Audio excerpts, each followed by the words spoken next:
welcome to a Hallelujah place. I hope you are enjoying your Christmas wherever you are, and that you're finding some peace and some happiness this holiday season. Thanks for watching. So first we are going to start off with some SemiSweet chocolate chips, a 12-ounce bag. So I'm going to be making what they call puppy chow. I'm not sure why they call it puppy chow. I guess it's something that maybe your dog would like to eat, but I would never give my dog that since chocolate's not good for dogs. But I guarantee that this recipe is delicious. It's a good side dish. It's a good snack for the kids. I mean, even the chocolate chips are a good snack for the kids. And it's really a really good, light, airy treat that is, to me, it's irresistible. So I'm going to gather my ingredients, and I'm actually going to be doubling the recipe that you will see online because I'm going to be feeding it to a bunch of people. So I am going to have my peanut butter. The original recipe calls for 1/2 cup of peanut butter. I am going to put in 3/4 cup peanut butter. So I'm making a bigger version, and just let me tell you that it came out tasting delicious. It was a family favorite, and kids love it. My children take it to their homeschool co-op, and it's just delicious. I could eat it all day long. But I am measuring out 3/4 cup of peanut butter. And as I said earlier, I do have a 12-ounce package of SemiSweet chocolate chips. The smaller version of puppy chow calls for just 1 cup of the SemiSweet, but I went ahead and I just put in the whole 12 ounces along with the 3/4 cups of peanut butter. So I'll just give that a light stir, and it is absolutely delicious to eat, snack on while you're making it, so it's even better. And then I'm going to start with the butter. The original recipe calls for 1/4 cup of unsalted butter, but I'm going to go ahead and put in the whole stick.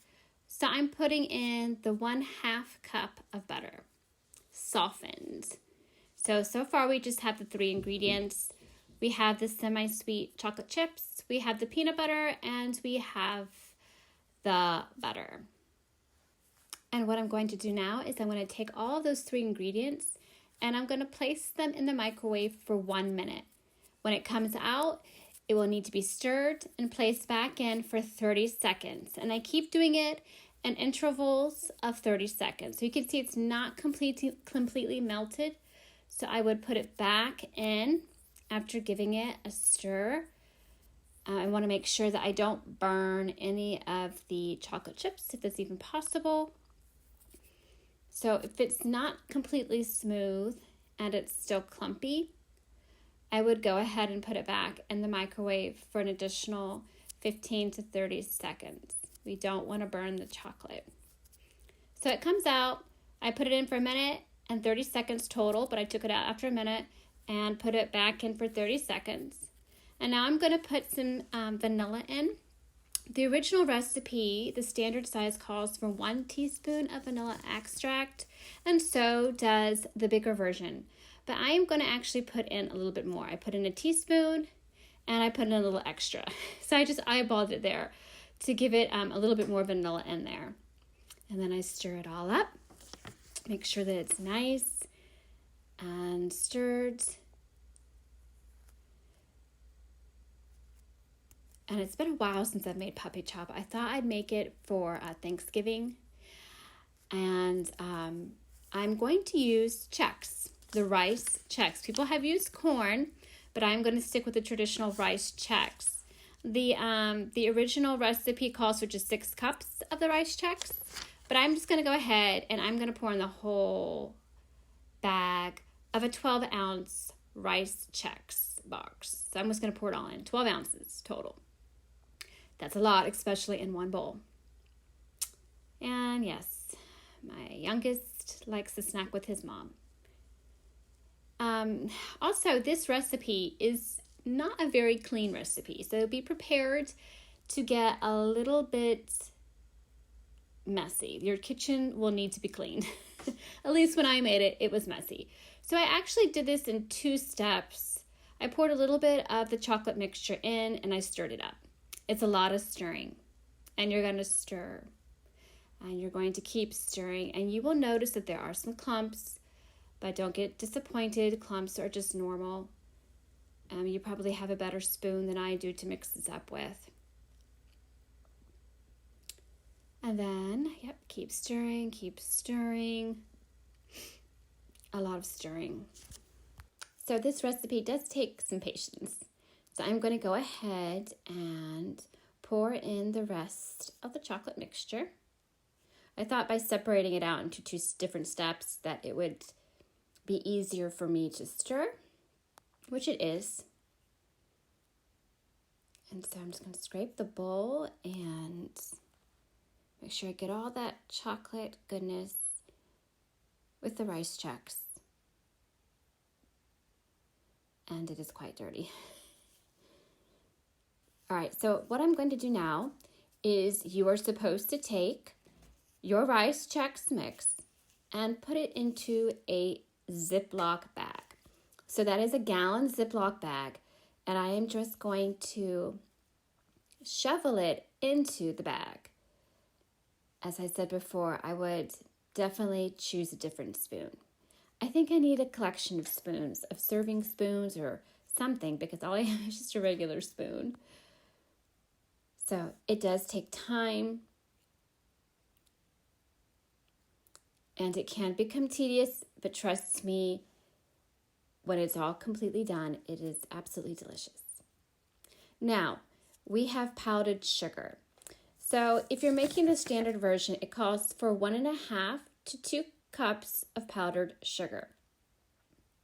So if you see my gallon bag of the rice mix, that's just half of what was in the bowl. So I'm going to put 1 cup of powdered sugar in there. And I'm going to eyeball the half and put that up. And my child needs me to put the code in so he can watch a show. And so I'm going to zip it closed and give it a good shake. So you want to try to get the powdered sugar to completely cover your rice mix. And then there's the second bag that I have. And I'm going to pour another 1.5 cups into that bag. So the version that's large, it actually calls for a whole 2-pound bag of the powdered sugar. So I'm just going to eyeball it. I'm shaking it and shaking it. And you can see that some of the chocolates are still clumping together. So I'm going to keep shaking the bags because I want to evenly distribute that powdered sugar.